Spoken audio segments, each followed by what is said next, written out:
Hello learners of all ages, my name is Mr. Montgomery. I teach 4th and 5th grade math, and today we're going to be learning about multiplication patterns. More specifically, patterns with zeros. Now remember earlier in the year we've talked about the zeros trick and how on base 10s, or if your number ends in 0, or if multiple numbers in your equation end in 0, you can use something called the zeros trick when we multiply. So taking a look at here, I have 2 zeros in my problem. Well, I know automatically that I'm going to have 2 zeros in my answer. And now I have 8 times 7, which is 56. 5,600. Now, you might be wondering, Mr. Montgomery, is that actually accurate? And why does this work? So I'm gonna multiply it the traditional way. So I have 80 times 70, which is a 2-digit number times a 2-digit number. I have 2 zeros in the ones place. 0 times 0 is 0. And I'm gonna multiply this way from 0 times 8, which is also 0. Well, since I'm done with this and it has no value left, I'm gonna cross it out and bring down a 0. 7 times 0 is 0, and 7 times 8 is 56. If I add all these together, 0 plus 0 is 0, 0 plus 0 is 0, 6 and 5. So my answer is 5,600. So even if I multiply it out the traditional way, I still get the same exact answer, which is why I teach the zeros trick, because it saves a little bit more time, it's a little bit more efficient. So for this one, I have 1, 2, 3 zeros in my problem.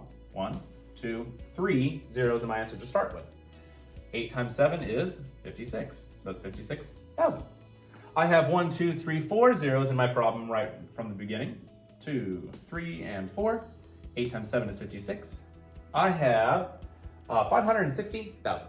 Let's try another example that's not so horizontal. I have 900 times 3.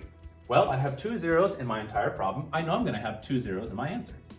And then all I have left is 3 times 9. 3 times 9 is 27. So I have 2,700. Now, what if they have 3 different factors that they want me to multiply together? 4 times 10 to the 4th times 10. Well, when we work with exponents, we try to figure out how much that exponent is worth. This is 10 times 10 times 10 times 10. Or there's 4 zeros in this number. So I know I have 1, 2, 3, 4. And I can do the 10 over here and the 4 over here. Well, how many zeros do I have altogether? 1, 2, 3, 4, 5. 1, 2, 3, 4, 5. And all I have left is 4 times 1 times 1. Well, 1 times 1 is 1, and 4 times 1 is 4. So now I just got to put the comma in the right place. 1, 2, 3, comma. 1, 2, and I don't have to put another comma. So that's 400,000. Now let's take a look at one thing that you might see on your homework, where they try to break it up into pieces. And this is another way of looking at it by breaking it apart and using different multiplication properties and multiplication rules in order to get the same answer. So we have 40 times 600. So they broke it down into different pieces. They have the 600 pieces over here and the 40 pieces over here. So I have something times 10 should equal 40. Now that's 4 times 10. And I have 6 times something should equal 600. 100. So now, you notice that the 4 should also stay over here, but they moved the 6 over here because they're both single-digit numbers.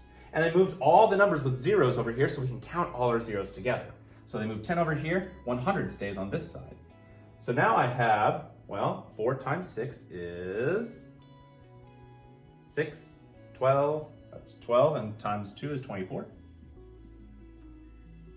And 10 times 100, I have 1, 2, 3 zeros in my answer right away, and 1 times 1 is 1. So 24 times 1,000 is 24,000. It's just another way of looking at this problem and trying to figure it out a different way. All right, my 5th grade friends, if we take a look at page 33 in our workbook, you'll see that we'll be doing practice problems 7, 9, and 14. For all the directions, it says to multiply. Make sure you count your zeros, and that's how many you will start with in your answer. If you have any questions about patterns and multiplication, please let me know when you come to class tomorrow.